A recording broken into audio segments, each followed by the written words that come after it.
Ufeeggannoodhaan ciccimoo yeroo har'antanaa biltsiginnaan yeroo gartee buqqaa jirtu kanatti jechuudha uummata keenya irratti oofaa jirtu. Maqaa Jawhar Mohammadiin olola isiin oofaa jirtu. Jawhar Mohammad irrattis olola oofaa jiranii akkasuma Jawhar Mohammad irratti ololli isaan oofan kana duubaan waa hedduutu jira.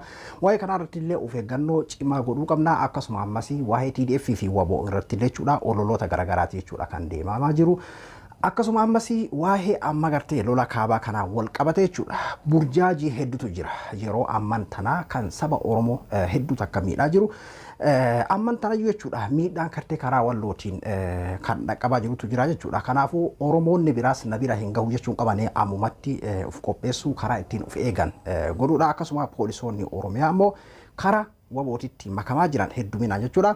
Akkasuma Facebook illee cufuuf deeman waan jedhamutu jira. Tarii intarneetii yoo cufe namni gartee waa'ee biyya keessaa waan deemamaa jiruu fi wantoota adda addaa irratti infoormeeshinii dhabutu mala. Waa'ee kanaas waliin ilaalla. Laan Abduu moobaayil app irraa warra jalqabaa dhuftan Abduun jedhama. Abduu moobaayil app subscribe godhaa. Hordoftoonni kiyya immoo irra deebiidhaan gara chaanaala kiyyaa dhuftan. Mee jalqaba irratti waan tokko yaada tokkoon isinii dhaama. Amma fakkeenyaaf namoonni tokko jechuudha ati juuntaadha ebaluun deeggartaa maali namoota garaagaraa ana qofan baanu wantoota yaada akkasiisaa warri qabdan jechuudha yookiin ammoo maal seetan waan kana yeroo hedduu dubbachaa turre Abiyyi waan Abiyyi ta'ee fi miti Abiyyi waan amantii san qabaatee fi miti Abiyyi waan ganda san ta'ee fi miti Abiyyi yookiin ammoo waan areeda akkana muratuu fi miti Abiyyiin kan ittiin mormamu maalinni siyaasa isaatiin tarsiimoo karoora inni qabateedha siyaasa kam hordofa Abiyyi kan jedhamu qofaan Abiyyi kan qeeqamus kan jibbamus kan jaalatamullee namni jaalatullee siyaasaa inni qabatu san qofaan jechuudha kan jaalatu namni jibbullee siyaasaa inni jaalatu san qofaan kan jibbu kana bira dabree kan ganda isaatiif isa jibbu san irraan kaati namni akkasii sun namummaa keessa hin jiru jechuudha kan amantii isaa amantii akkana hordofetee amantiidhaaf jibbu namummaa keessa hin jiru namni akkasii ganda isaatiif kan jibbu yookiin ammoo akkaataa qaama isaa jiru kanaaf ilaalee kan jibbu ta'e namummaa keessa hin jiru jechuudha Abiyyi kan ittiin jibbamus kan ittiin jaalatamus kan ittiin faarfamus kan ittiin balaaleffatamus siyaasa inni hordofu qofa jechuudha akkuma warroonni amma duraa dargiinis jechuudha Mangistuu Hayilamaariyaam illee kan ittiin madaalamaa ture shanyii isaa yookiin gosa isaa amantii isaa maalii miti siyaasa inni hordofu qofaan Haayile Sillaaseen siyaasa inni hordofu qofaan akkuma addunyaatti namni hundinuu Baayidaan mootummaa Ameerikaa kunis siyaasa inni hordofu qofaan jechuudha kan inni ittiin jaalatamus kan ittiin jibbamullee akka Obaamaanis akkasuma jechuudha namoota hin beekne tokkotu jira kan isa gandaa wal qabsiisuu amantiidhaan wal qabsiisuu yookiin ammoo eenyummaa isaa waa'ee sabaatiin wal qabsiisuu nam tokko dhiisi inni Oromoo miti akkasiidha Amaaro sanillee miti amma fedhu Oromoo haa ta'u fedhu Amaara fedhu Tigiree haa ta'u waan fedhe haa ta'u siyaasa inni hordofu maalinniidha amma kanaafuu siyaasa isaa qofaan jechuudha Abiyyi kan madaalamu kan adda baafachuu qabdan isiniin jedheetti warroonni gartee keessattuu deeggartoonni biltsiginnaadha waa'ee lola kaabaa kanaan kan guyyaan dhumaa waan dhihaate fakkaataa lolli jabaatee akkuma isinuu quba qabdan shawaa seenutti jira waan ta'eef jechuudha kana keessatti ammoo miidhama guddatu gahamaa jira inumayyuu kaleessa xiyyaaraan dhahamte kamiseen dirooniidhaan waan jedhamutu jira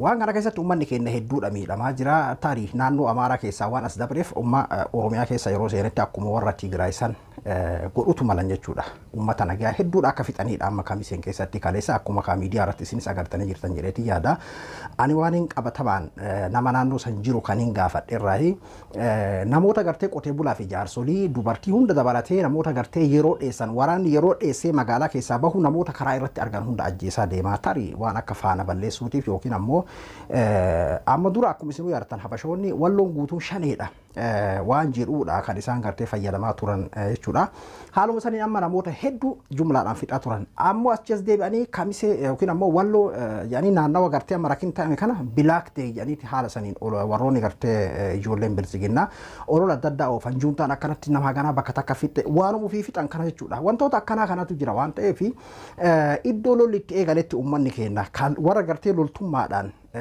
bahee jiru yoo taate malee of eeggachuu qabdanii karaa irraa jechuudha yeroo akkanaa kanatti waraanni fakkeenyaaf bakka hinjifatametti keessattuu waraana uummataa kan ta'in kan amma akka biltsiginnaa kuni keessattuu yeroo irraan tanaa dhugaa jiru jara keenya Tigiree fi Oromoo waan jedhame argaa hin fedhan Oromoollee akkuma Tigiree san ilaalan keessattuu eega amma gartee TDF walii galame kana jechuudha kanaafuu wantoota akkanaa kanarraa of eeggadhaa warroon uummanni keenya gartee kan naannoo lolli itti geggeeffamaa jiru kana naannoo gartee karaa irra jiraattanii bakka lolli jirutti loltoota yoo taate malee isin karaa gubbatti yoo argamtan miidhamuu dandeessan namuma nagee akkama karaa gubbaa jirudha kan isaan ajjeesan jedhee namni achirraa qabataman kan namni naa ergedha.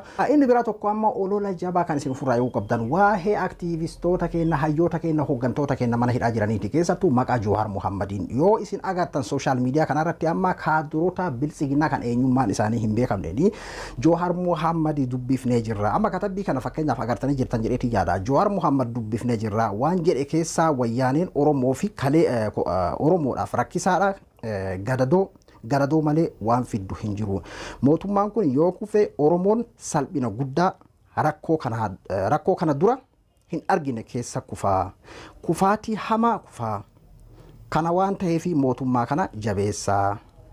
Jedhaniiti haala kanaanii waan kana wal jalaa sheer godhaa jira warra eenyummaan isaa hin beekamne waan akkana kanaan beekama yeroo hedduu biltsiginnaani namoonni hedduun gartee ka waan kana addaan hubachuu hin dandeenye ittiin dogongoruu dandeessanii fakkeenyaaf akkuma isinuu yaadattanii aartistii Haacaaluu Hundeessaa gaafa nyaachuu deeman olola akkana kana facaasan ilaa haga ammaatitti amanan akka mammaaksaatitti Haacaaluu akkana jedhamee irratti duulamee makiinaa bitte jedhamee namoota achi booda makiinaa bitte jedhamee san qofa laara namni ajandaa kana eenyu eegale kan jedhu aartistii Haacaaluu mataan isaa dubbatee jira namni keenya kun waa dagataa ajandaa siyaasa gartee diini diriirsuuf kanallee uf saaxila jechuudha waan kanaafillee karaa bana. Haacaaluun gaafa san dubbatee ture kaadrota biltsiginnaati ka waan kana facaase jedhee intarvii isaa isa dhumaa kan guyyoon haasofsiisee irra deebi'aa caqasa akkas jedhee ture jechuudha. Haga ammaatitti ammoo keessattuu warroonni du'a aartistii Haacaaluu Hundeessaa kana faana balleessuu fedhanii fi warri harka lafa jiraatiin biltsiginnaa deeggaranis jecha kana fayyadaman makiinaa bittaa feerroo bittaa jedhaniiniti Haacaaluu nyaachisanii maaroo godhanii yoo waa dubbatan waan akkana kana fayyadamanii jechuudha. Aartistii Haacaaluu Hundeessaa olola kana irratti facaasaniiti amma san booda abbaa torbee jedhanii abbaa torbee fakkeessuudhaan bakka akkanaa irraa itti dhaadatame maaroodha waan akkana kanaan beekaman jechuudha. Kanaafuu amman tana ammoo maqaa Joohariinii daldalli eegaleeti jira. Waan hima kanaatiin wal qabatee faamilii hidhamtootaa keessaa kan Boontuu Baqqalaa Garbaadhaa dubbatte keessaa jechuudha mammaaksa Oromoo tokkoon yaadadhe. Kan tiiksee loon jabbiloonni hootee jirti jette elmituu ammoo hin hoone jettee mormite kan jedhu waan akkasiisan dubbate nuti ganama galgala ganama gartee qaallittiidha nu kan hin dhagahin isin eessaa dhageessan kan jedhudha ni haala saniin Boontuu Baqqalaa mammaaksa kanaan deebisaa kennite jechuudha. Uf eeggannoo cimaa godhuu qabdan inni biraa maaliif jedhame waan kana kan jedhuudhaan ijji qeerroodhaa ijji Oromoodhaa Joohar bira jiraatuu qaba. Homa barbaadaniifuu isaan haa jedhan. Fedha lola kanaaf burjaajiif haa fayyadaman. Yoo fedhan ammoo olola biraatiif fakkeenyaaf Joohar akkana jedhee wayyaanee balaaleffatee kanaaf wayyaanee maaroodha maaliidha waa hedduu fayyadamuu danda'an isaan. Kanaafuu Oromoon yeroo maqaan Joohar dhawamee miti yeroo maqaan Joohariin dhawamee illee sa'a 24 ijji Oromoodha qaalitti ta'uu qaba. Zabanyaan Oromoodha qaalitti Oromoo ta'uu qaba jechuudha. Zabanyaan qaalitti gurra Oromoo ija Oromoodha ajandaan Oromoodha qaalitti ta'uu qaba jechuudha. Waa'ee kana irratti Oromoon akka malee of eeggachuu qaba.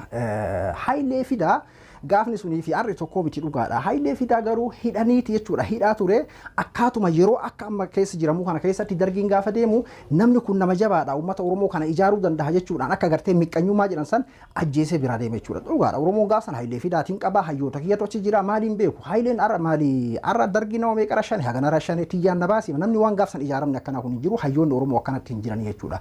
Kanaafuu sirriitti of eeggachuudha Oromoo yeroo ammaa kana qaalitti Oromoo sa'a 24 ajandaan isaas ijji isaa gurri isaa qalbiin isaa qaalitti ta'uu qaba jechuudha. Maalumaaf maqammaan isaatu ka'e yeroo akkanaa kanatti jechuudha. Kanaafuu wallaalaan keenyas akka ittiin hin dogongorre ammallee maqammaa isaatu maaliif kaasan jarri budaan kun jechuudha. Jedhanii inumaa gartee mammaaksa Joohar amma dura akkana jedhee mammaakee diktaatara alagaa irraa diktaatara Oromoo wayya jedhee amma kan gartee biyya bulchaa jiru Oromoo miti osoo dhugaadha diktaatara gartee wayyaanee diktaatara nafxanyaa wayya osoo jedhani hin fakkaata diktaatara Oromoo jedhan isaan ammoo kanaafuu yaa jara keenya yeroo har'aan tanaa burjaajii guddatu jira. Ololli yeroo har'aan tanaa deemaa jiru beekee kan Joohar qofaa miti waa'ee TDF fi waa'ee waboo wantoota garaagaraa haasawanii akkasuma ammas juuntaan akkana godhee yookiin ammoo waboon akkana godhee nama eenyummaa isaa isin hin beekne sooshaal miidiyaa kanarra hedduudha keessattuu waan katabbiidhaan dabru nama beeytan qofa miidiyaa beeytan miidiyaa akka OMN hordofa aktiivistoota akka Yahyaa Bashiir kan akka Zaakir Duubee kan akka Farhaan Abdusalaam warra akka gartee Isqeel Gabbisaa kan akka itti aanaabte aktiivistoota beekamoo kanneen hordofa olola hedduudha kan deemamaa jiru kan isiniif faayidaa hin qabne kan isin miidhu jechuudha. Faayidaa miti kan isin miidhu kan dogongora guddaa isin naqutu deemama jechuudha yeroo har'aan tana. Homa barbaade wannummaa fedhe hattaa yoo fedhe Abiyyi baqate isin haa jedhu nama beeytan malee hin amanina. Burjaajii hedduutu jira. Kallattii isin hin beeyne fakkeenyaaf wanni kun yookiin Abiyyi miidha jettu siif maxxansanii wanni sun ammoo orola ta'ee waan si miidhu ta'uu danda'a. Amma namni keenya fakkeenyaaf kallattii tokko qofaan kan yaadu jira namni hedduun jechuudha. Kanaafuu wantoota akkasiisanirraa sirriitti of eeggachuu qabdanii olola hedduudha oofaa jiran waa'ee TDF fi waa'ee wabootii wal qabatee akkana taahame akkas taahame kan jedhu bifa katabbiitiin waa hedduu isiniif maxxansuu danda'u waan ta'eef wantoota akkasiisanirraa sirriitti of eeggachuu qabdanii jechuudha. Kanaafuu akkasuma hinjifannoodhaan isaan galmeessine besa amma ebaluu baqatee ebaluun akkas tahee waan jedhamu akka gaariitti ofirraa eeguu qabdanii jechuudha. Kana qofaa miti sooshaal miidiyaan baduutu mala. Ammayyuu iddoo hedduutti intarneetiin hin dalagu. Walumaa galatti amma habashoonni duula feesbuukni cufamuu qaba jedhu gaggeessaa jiranii Abiyyi ammoo waan jarre jettirraa hin hafu jechuudha. Kanaafuu feesbuuka cufuu mala waan ta'eef ganaa yookiin namni wal arguu dhabuutu mala waan ta'eef intarneeta yoo balleessanii isin ammoo ammumarraa haala jiru waan aktiivistoonni jedhan waan miidiyaan Oromoo jedhu sirriitti hordoftanii warri biyya keessa jirtan keessattuu warri gartee karaa lolli itti gaggeeffamu kana keessa jirtanii fi warri naannoo Finfinnee jirtan sirriitti of eeggachuu qabdan jechuudha. Warri biyya keessa amma hedduun waan labsame kanallee tarii kan hubanne illee ni jira miidhaan ni qabullee namni hin beekne illee ni jira. Haga sirra gahuu eeguun qabdu dursitee of eeggannoodhaani haala saniin of eeggannoon tarkaanfachuu qabda jechuudha. Miidiyaa Oromoo qofa hordofaa aktiivistoota Oromoo warra beektan qofa hordofaa ololoota akkasii sanirraahis dandamachuudhaaf jechuudha. Akkasuma ammas poolisoonni Oromiyaadha hedduun attee gara wabootitti akka makamaa jiranidha. Waboonni gartee akka gara Finfinneetitti lolli akka hin dhiyaanne amma Ameerikaadha kan dhoorgaa jiru gonkumaa Finfinnee irratti jechuudha. Lolli taa'amuu hin qabu kan jedhudha. Ameerikaan kaleessallee anis isiniif maxxanseetiin ture. Kana jechuudha amma waboo kan gartee loluu dhoorge. Kanaafuu naannawa Finfinneetti har'antana poolisoota kuma oli kan gartee gara wabootitti makame jedhamee jira. Kaleessa ammoo kan odaa tarbii ofii isaatti laga xaafootitti nutti makaman jedhee maxxansee 1700 katabbii sana markaan qabu dhiifama. 1700 jedhee natti fakkaata. Kanaafuu poolisoonni qaroomatanii jiran jechuudha. Yoo beeki amma jara kanatti makamanii lubbuu isaanis baraaruu danda'an ammallee waan kaayoo qabuudhaaf jechuudha kan isaan gartee qabsaayaa jiran. Laakiin ammoo gara kanatti yoo deeme namni shiimoo ta'uu yookiin ammoo achi deemee TDF'tti ammoo carraa harka kennatu namni carraa qabu TDF'tti harka kennatu achi booji'amuu jechuu kiyya harka kennatu booji'amuudha. Kanaafuu poolisiin qalbii qabu yeroo har'aan tana kanuma gartee ammuma gara wabootitti dabalame qofa jechuudha. Haalli deemamaa jiru haala hamaadha, haala fokkataadha, waan lafa isinitti hin fakkaatin, waan gubbaa kanaan himamu kanarra hamaadha. Amma nagayaa fi hinjifannoon kan jiru OBN fi ETV qofarra jechuudha. Dhugaan lafa jiru garuu sadii miti. Sadarkaa itti gartee kamiseen uummatni gartee akkasitti jiraatu san keessa xiyyaaraan dhahuuti amma akka isaan irra jiran jechuudha. Amma ani yookiin ani hin badaa balleesseen badaa waan jedhamu amma haga jiru baatii lama maan taane baatii sadi baatii shan haga jirutti amma gaagama hamatu uummata keenya dhagaa jechuudha. Kanaafuu uummanni keenya isaa danda'e of eeggachuudha naannoo lolli jirutti lolatti gabbahuu dhabuudha gartee warra loluudhaaf gabbahee hidhatee gabbahee yoo taate malee jechuudha. Kanaafuu haalli jiru baay'ee rakkisaadha keessattuu Oromoon qaalitti iji isaa qalbii isaa jechuudha ta'uu qaba. Ani Abduu Moobaala Biraay hanga qophii biraatti waliin deebinutti nagayaan naa tura.